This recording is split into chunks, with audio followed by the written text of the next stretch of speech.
अस्कोट आराकोट यात्रा का धारचूला में हुआ भव्य स्वागत। पांगु से शुरू हुई अस्कोट आराकोट यात्रा के यहां पहुंचने पर रंग समुदाय के लोगों ने भव्य स्वागत किया। पूर्व कमिश्नर गढ़वाल चंद्र सिंह नवलचाल और रंग संस्था के अध्यक्ष दीपक रोंगली के नेतृत्व में फूल माला पहनाकर यात्रियों का स्वागत किया गया। पद्मश्री प्रोफेसर शेखर पाठक ने कहा कि वर्ष 1974 से शुरू हुई इस यात्रा का मकसद समाज में होने वाले परिवर्तन का विश्लेषण करना है। कहा कि जल, जंगल, जमीन की क्या स्थिति है, यात्रा के जरिए इसका अध्ययन किया जाता है। शिक्षा, चिकित्सा, संस्कृति, पर्यावरण पर होने वाले परिवर्तन का तुलनात्मक विश्लेषण कर सरकार और जनता के समक्ष रखा जाता है। उन्होंने यह भी स्वीकार किया कि सरकारों पर यात्राओं का बहुत ज्यादा असर नहीं होता है, लेकिन समाज में इसका प्रभाव जरूर दिखाई देता है। इस अभियान की शुरुआत 1974 में हुई थी पहली बार, और जवाहरलाल बहुगुणा ने ये विचार दिया था और कुमाऊं और गढ़वाल विश्वविद्यालय के छात्रों ने इस यात्रा को किया था पहली बार। 84 से पहाड़ नामक संस्था ने इस अभियान को और ज़्यादा नियोजित किया, और इसमें पांगु से लेके अस्कोट तक का इलाका और करजन रूट का इलाका और चमोली जिले के अंतर्वर्ती इलाके, टिहरी के अंतर्वर्ती इलाके जोड़ करके इसको और लंबा बनाया। और ये इसकी जो लंबाई थी वो 700-750 किलोमीटर से करीबन 1150 किलोमीटर हो गई थी 84 में। फिर 84 के बाद 94 में, 94 के बाद 2004 में, 2004 के बाद 14 में और 24 में ये छठी यात्रा हो रही है। इसका 50वां साल है। इसके उद्देश्य जो हैं, अपने समाज में जो तमाम तरीके के परिवर्तन हो रहे हैं एक दशक के भीतर, उन परिवर्तनों को पकड़ना, उनका विश्लेषण करना और उनका एक तरीके से अध्ययन करके उनको जनता के सामने, नेताओं के सामने, प्रशासन के सामने लाने का है।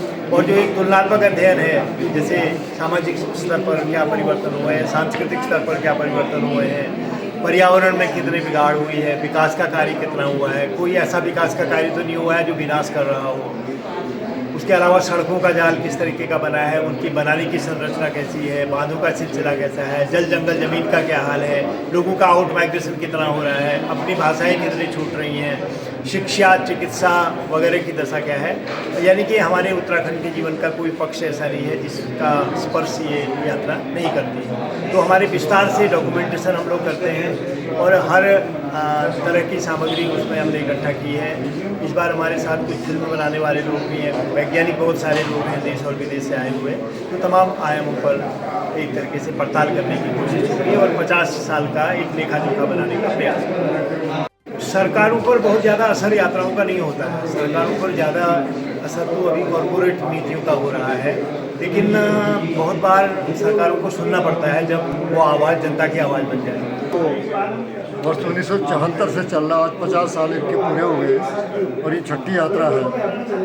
और अभियान के माध्यम से जो दल के लोग हैं, जो विभिन्न फील्ड में विशेषज्ञता हासिल करते हैं, हासिल रखते हैं, तो उस जगह को समझने के, लोगों की दुख दर्द को समझने के लिए, विकास को देखने के लिए, और जो यहाँ की सामाजिक, सांस्कृतिक और भौगोलिक परिवर्तन, और सबसे बड़ी बात जो अभी पाठक जी बता रहे थे कि जो रिवर्स माइग्रेशन, तो उल्टा प्लान जो हम अपने गांव में हमारे यहाँ हो रहा है।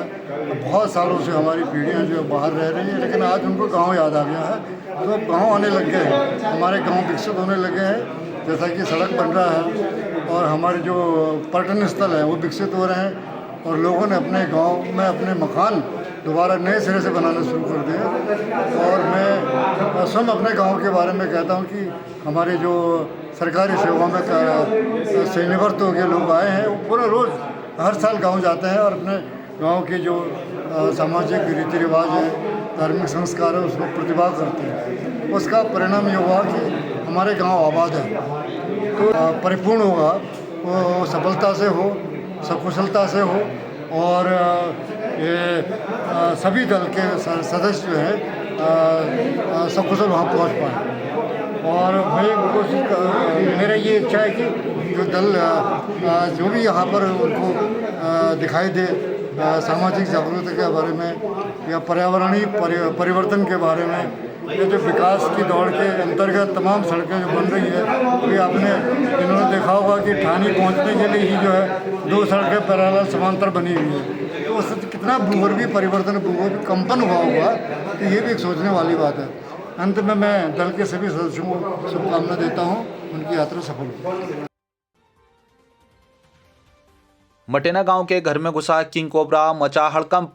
विकासखंड मुंशियारी के मटेना गांव में किंग कोबरा दिखने से हड़कंप मच गया। मिली जानकारी के अनुसार मटेना गांव में किंग कोबरा एक घर के अंदर घुस गया। परिवारजन व ग्रामीणों की लाख कोशिशों के बावजूद भी किंग कोबरा को घर से निकालने में सफलता नहीं मिल पाई। ग्रामीणों ने इसकी जानकारी वन विभाग मुंशियारी को दी। वहीं सूचना मिलते ही मौके पर घटना स्थल पर पहुंची वन विभाग की टीम किंग कोबरा का रेस्क्यू करने में जुट गई। मुंशियारी वन विभाग की टीम भी किंग कोबरा को रेस्क्यू करने में असमर्थ दिखी। वन विभाग की टीम में किंग कोबरा पकड़ने वाला एक्सपर्ट पिथौरागढ़ मुख्यालय में होने के कारण मौके पर ही नहीं पहुंच पाया। ग्रामीणों ने बताया कि पड़ोस के चोना गांव में एक युवक भगवत सिंह फतसवाण सांप पकड़ने में माहिर है, जिन्होंने कई घरों से पहले भी सांप को पकड़कर जंगलों में छोड़ा है। तब ग्रामीणों के द्वारा उनको बुलाया गया। कड़ी मशक्कत के बाद स्थानीय भगवत सिंह फतसवाण ने वन विभाग की टीम के साथ मिलकर किंग कोबरा को रेस्क्यू कर दूर जंगल में छोड़ दिया। इसके बाद स्थानीय ग्रामीणों ने राहत की सांस ली। टनकपुर तावाघाट सड़क के इलागाड़ में कार्य करने के दौरान मलबे की चपेट में आई पोकलैंड ऑपरेटर की हुई मौत।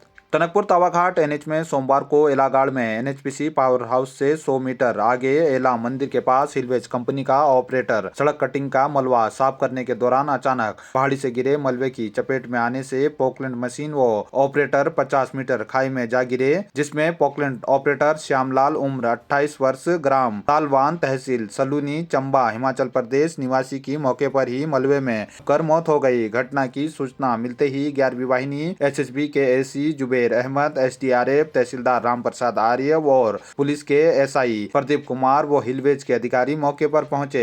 एसएसबी और पुलिस ने रेस्क्यू कर शव को अस्पताल पहुंचाया। घटना के बाद एनएच में 8 घंटे यातायात बंद होने से दर्जनों आदि कैलाश यात्री, पंचाचूली यात्री और स्थानीय लोग दोनों तरफ फंसे रहे। कि एलागाड़ से थोड़ा आगे कोई लैंडस्लाइड हो गया है और वहाँ पर जो एक मशीन और उसमें एक आदमी था जो काम कर रहा था, ऑपरेटर था मशीन का, वो दब गए।